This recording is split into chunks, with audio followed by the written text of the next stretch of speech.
বৰগীত আৰম্ভ কৰিবলৈ অনুৰোধ জনাইছোঁ।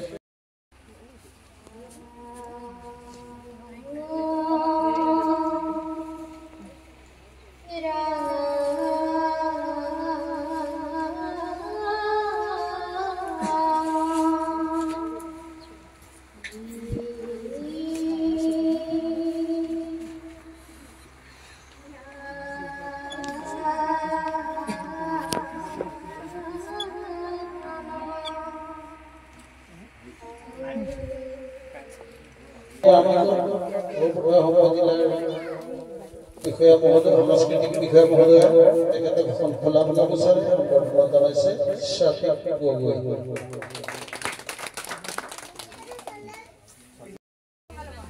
ধনশিৰি বইনা পাৰিজাতৰ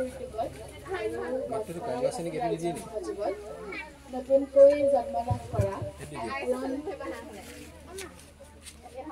মইনা পাৰিজাতৰ আজি শুভাৰম্ভণি অনুষ্ঠানৰ সভাপতি মহোদয়ক প্ৰমুখ কৰি উপস্থিত বিশিষ্ট অতিথিবৃন্দ, মৰমৰ ছাত্ৰ ছাত্ৰীসকল, উপস্থিত অভিভাৱকসকল আৰু সমূহ ৰাইজ, পোনপ্ৰথমে আপোনালোক সকলোলৈকে মোৰ শ্ৰদ্ধা আৰু সেৱা জনাইছোঁ। আজি এই পবিত্ৰ দিনটোত আপোনালোকে মোক উপস্থিত থাকিবলৈ সুযোগ দিয়াৰ বাবে সমূহ বিষয়ববীয়াক মই ধন্যবাদ জ্ঞাপন কৰিছোঁ। লগতে আমাৰ উঠি অহা প্ৰজন্মৰ বাবে আপোনালোকে এনে এক অনুষ্ঠান হাতত লৈছে, তাৰ বাবে আপোনালোকলৈ শুভকামনা আৰু ধন্যবাদ জ্ঞাপন কৰিছোঁ। আচলতে মইনা পাৰিজাত শব্দটো আমাৰ অসমৰ বাবে অতি পৰিচিত নাম। আমাৰ ছাত্ৰ ছাত্ৰীসকলৰ সৰ্বাংগীন বিকাশৰ উদ্দেশ্যে জন্মলাভ কৰিছিল এই এটা বেচৰকাৰী অনুষ্ঠান মইনা পাৰিজাত।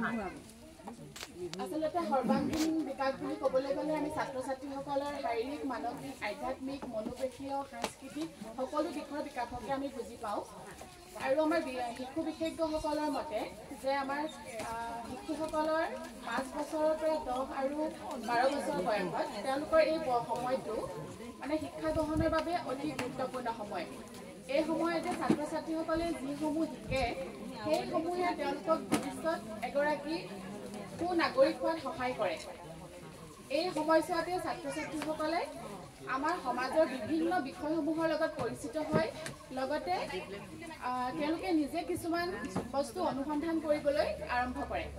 আৰু এই সময়ছোৱাতে আমাৰ মইনা পাৰিজাতৰ নিচিনা এক অনুষ্ঠানসমূহে আমাৰ ছাত্ৰ ছাত্ৰীসকলক সময়ানুৱৰ্তিতা, দলীয় অনুশাসন সেইসমূহ গুণৰ অধিকাৰী কৰি তোলে। আৰু মইনা পাৰিজাতৰ দ্বাৰা আমাৰ ছাত্ৰ ছাত্ৰীসকলক এখন মঞ্চ দিয়া হয়, য'ত ছাত্ৰ ছাত্ৰীসকলৰ সুপ্ত প্ৰতিভাসমূহ বিকশিত হোৱাত সহায়ক হয়।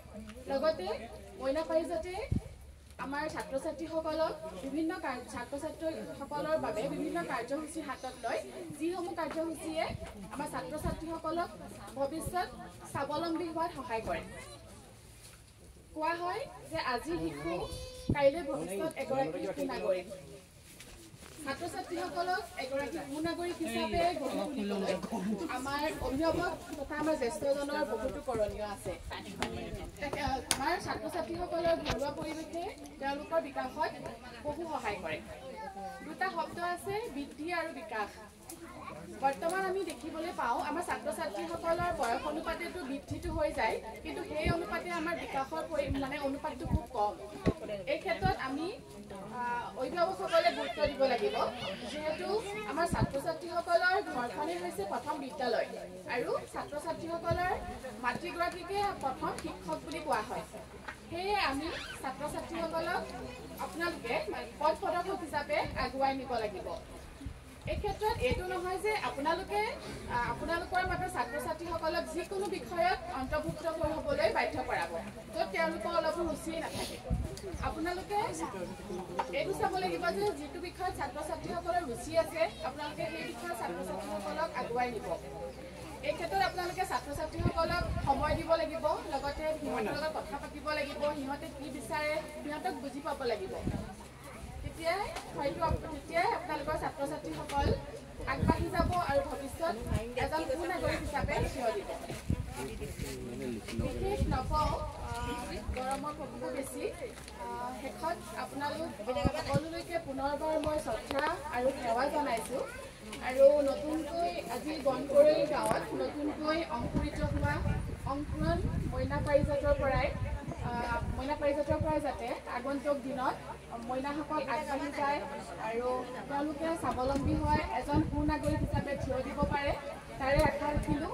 আৰু লগতে আজি এই বনকৰৈ গাঁৱত জন্মলাভ কৰা অংকুৰণ মইনা পাৰিজাতিৰ শুভ উদ্বোধন হৈছে বুলি ঘোষণা কৰি মই মোৰ বক্তব্য সামৰি আহিছোঁ। কবি নৱকান্ত বৰুৱা। আকাশৰ মেঘৰ ধেমালি, বেলিৰ লগত থাকে লুকা ভাকু খেলি। ভাল পাওঁ পথাৰৰ ৰং সেউজীয়া, ধাননি ককাই বোৱা বতাহ বলিয়া। ভাল পাওঁ কুঁৱলীৰ কোমল ৰ'দালি, দেখা দিয়া কুঁৱলীৰ বগাজাল ফালি। ভাল পাওঁ মাঘ দেউতা, তুমি মোক আজি শিকোৱা, দেউতাৰ শিকাবলৈ সময় নাথাকে, মায়ে শিকালে কোবায়ে চাৰিৰে, খুৰাকো বৰ ভাল লাগে, আইতা শিকাব নাজানে, অ ককা দেউতা, ককা দেউতা, তুমি মোক আজি শিকোৱা, দেউতাই শিকাবলৈ সময় নাথাকে, মায়ে শিকালে কোবায়ে চাৰিৰে, খুৰাকো বৰ ভাল লাগে, আইতাই শিকাব নাজানে, অ ককা দেউতা, তুমি মৰমেৰে শিকোৱা, গালি ধমকি নিদিয়া, নুবুজিলেই তুমি বহু কথাৰে মোক বুজাই দিয়া, নুবুজিলেই তুমি বহু কথাৰে মোক বুজাই দিয়া। তোমাৰ দৰে কোনেও শিকাব নোৱাৰে, দেউতাৰ শিকাবলৈ সময় নাথাকে, মায়ে শিকালে কোবায়ে চাৰিৰে, খুৰাকো বৰ গছৰ পাতত বিহু থৈ কলিৰ উঠত গীত থৈ নেমাৰিবি মন, ইমান সৰু কথাতে মোক কিয় কৰ খং, পঢ়িম শুনিম ভালেকৈ মই ডাঙৰ মানুহ হম, তোকে তুলি ফুৰিবলৈ গাড়ী এখন ল'ম। সন্মানীয় শিক্ষাৰ্থীসকল, নিমন্ত্ৰিত অতিথিবৃন্দ তথা সমূহ ৰাইজলৈ মোৰ সেৱা নিবেদন কৰিছোঁ। নাৰী তুমি অনন্য, নাৰী তুমি অৰ্থাৎ মৰম নামৰ শব্দৰ উৎসই তুমি, জীৱনৰ প্ৰতি কোহে কোহে তোমাৰ যাদুকৰ হাতৰ দিয়ে নতুন চমক। অসমৰ সামাজিক, ৰাজনৈতিক, অৰ্থনৈতিক আদি সকলো দিশত অসমখনক নৰূপত সজাই তুলিবলৈ নিজৰ প্ৰাণ আহুতি দিবলৈ কুণ্ঠাবোধ নকৰি নিজৰ নাম ইতিহাসৰ পাতত সোণালী আখৰেৰে লিপিবদ্ধ কৰা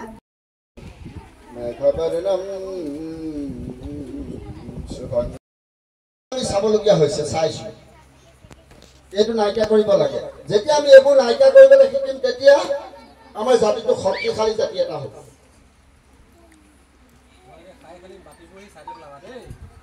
গতিকে মইনা পাৰিজাতত এইবিলাক শিকোৱা হয়, এইখিনি পৰ্যায়ক্ৰমে অলপ অলপকৈ শিকাওঁতে নাযাওঁ। আমি পোহৰ বিচাৰি যাওঁ, আমি পোহৰ বিচাৰি যাওঁ। প্ৰেৰণা শইকীয়া। ৰঘুনাথ মোক পুতেৰৰ বিয়ালৈ মাতিলা। পিছে ৰভাখন দিবলৈহে আমলখি গছজোপা কিয়নো কাটিলা? আলহী অতিথি যাব, ৰভা নাইকিয়া হ'ব, বোৱাৰীয়ে ঘৰখন দিবহি ফুৰা। পিছে কোৱাচোন ৰঘুনাথ, আমলখি গছজোপা সহজতে কাবাদে ঘূৰাই দৰাটিক মাতাচোন, এজোলোটা আশীৰ্বাদ দিওঁ আৰু যাওঁ। গছজোপা কটাৰ বাবে ৰছী বান্ধি ৰঙাটোলা খুবেই নাখাওঁ। ধন্যবাদ। হাজিৰ ইয়াতে ঘৰ অতি যতনেৰে থাকিব, ইয়াতে মোৰ হাতী ঘোঁৰাজন লগোৱা নেকি আৰু বৰ কষ্টকত চাৰিওফালে ওখ পখিলা উৰিছে। পোহৰ পখিলা কবি জ্যোতিপ্ৰসাদ আগৰৱালা। ঘৰ দেশৰ পখিলা জাকে মোৰ ফুলনিত নাচে, নোহোৱা দুপৰীয়া ফুলা পইচা নেকি বাচে। পখিলাৰ লাহি ঘৰতি কৰিছে পুৰণি পাখি।